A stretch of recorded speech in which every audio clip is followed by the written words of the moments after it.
Um, I am Kristin Raack, and I am delighted to be here with you chatting about curiosity, which has become one of my favorite topics over the last few years. I've been a grant professional for nearly 25 years, and in that time, I realized how central my curiosity has been to my success. And I suspect that you feel the same. As a grant professional, you rely on your curiosity every day to do your job, and that is what is helping bring additional funding into your organization to support the important work that you do.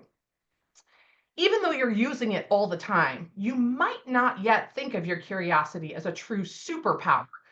But I hope that by digging a little deeper with me, you'll be convinced that your curiosity is truly a superpower worth embracing. Curiosity has always been part of the human experience. It's integrated into our lives at every level. We explore our environment, we make sense of the world around us by using our curiosity. We've created language, we've documented truths about science and math and history and other fields of study. We ask questions of others so that we can understand their cultures, their different faith traditions, their values. But despite curiosity being foundational to the human experience, it's actually a relatively new field of study. Interestingly, curiosity didn't emerge as something formal to explore until the 1950s, which feels a little ironic for curiosity. And really, it's only been in the last 2 decades or so that it's gained significant traction. When those first researchers were looking at curiosity as a topic to explore with more scientific rigor and intensity, they wanted to measure it or quantify it. In other words, how curious are you? But they quickly realized that curiosity is more complex and it can't be easily measured like that. But there are a few truths that they all agreed on. There are nature and nurture components in curiosity. We're all born with a certain level of curiosity. And to be human is to be curious. If you have a toddler or a preschooler in your life, you know this is true. You hear hundreds of questions a day. But why? What is that? But if you notice, by the time they get to middle school, tweens are likely to bury or hide their curiosity. So our environments help determine if our curiosity grows or shrinks. Beyond nature and nurture playing a role, curiosity is also both internally and externally motivated.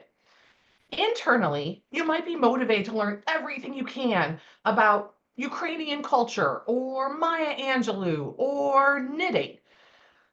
Externally, your curiosity might be motivated by your boss reminding you of a funding opportunity that takes you down the rabbit hole and leads you to researching something that you had never even wondered about before, but now you have curiosity about it. So I hope you can see the good news is here that curiosity can be cultivated. With practice, we can strengthen it and grow it into a superpower. So why is it worth cultivating our curiosity? It is profoundly impactful. If you work in an environment that encourages curiosity, folks become more trusting and empathetic. They listen to other perspectives and learn to respect differences.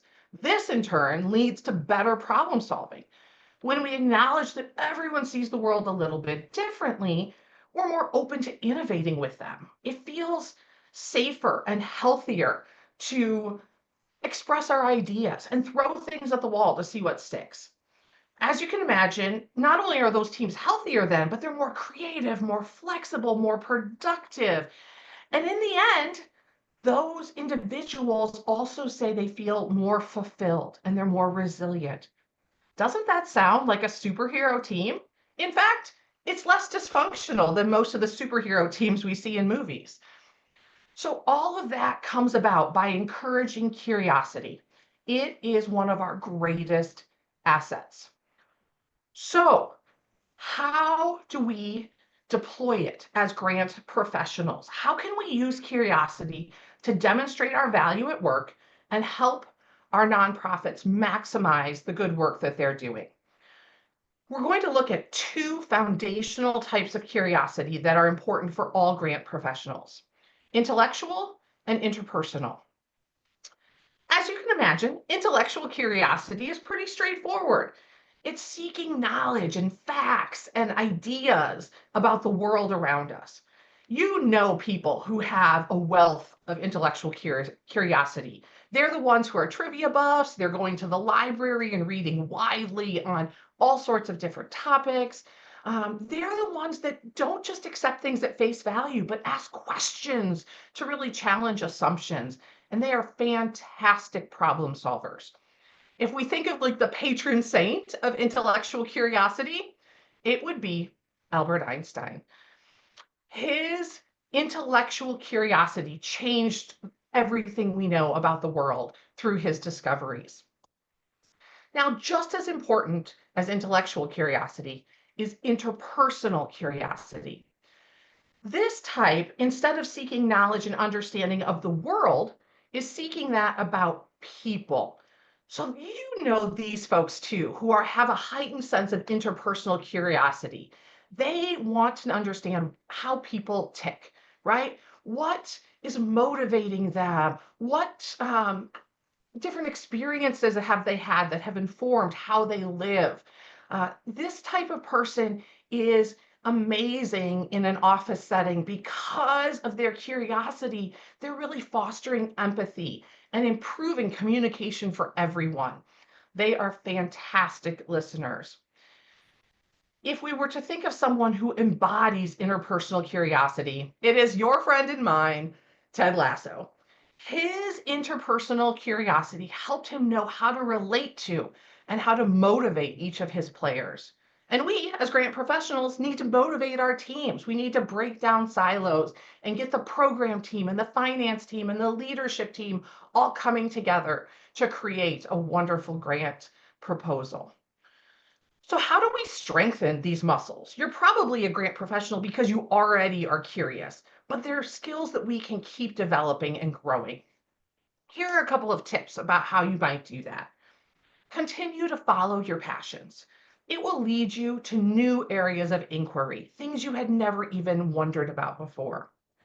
Ask open-ended questions. Not only does that help you understand facts, but you forge deeper connections with the people that you are talking to. Go for a walk.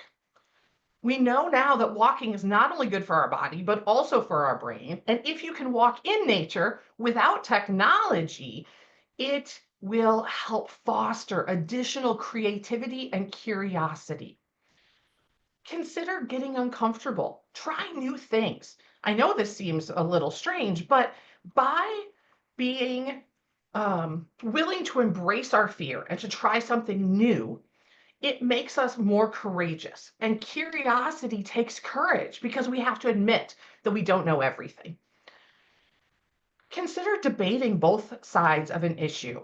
My son has to do this right now for his debate class, and it's fascinating to see how empathetic he is to people who have taken the other side of a critical issue because he goes through the process of seeing what evidence could be interpreted a different way. And then finally, be curious about yourself. Reflect on what you've learned, where you've been, and where you're headed. In addition to strengthening those curiosity muscles, be intentional about deploying curiosity in your grant work. And I encourage you right now to drop into chat. What are some of the ways that you currently use curiosity to help you be a successful grant professional? I know that you probably use it in your research as you're finding funders and grant opportunities, as you're pairing those opportunities with the right alignment within your work, when you're crafting need statements. Part of this shows up really clearly in planning and collaboration because you are a superstar when it comes to asking good questions about breaking down silos and bringing people together. You know how to motivate folks to help them get their information to you and meet the deadlines. and you're curious enough to pursue professional development. Embrace a growth mindset and continue to find growth opportunities.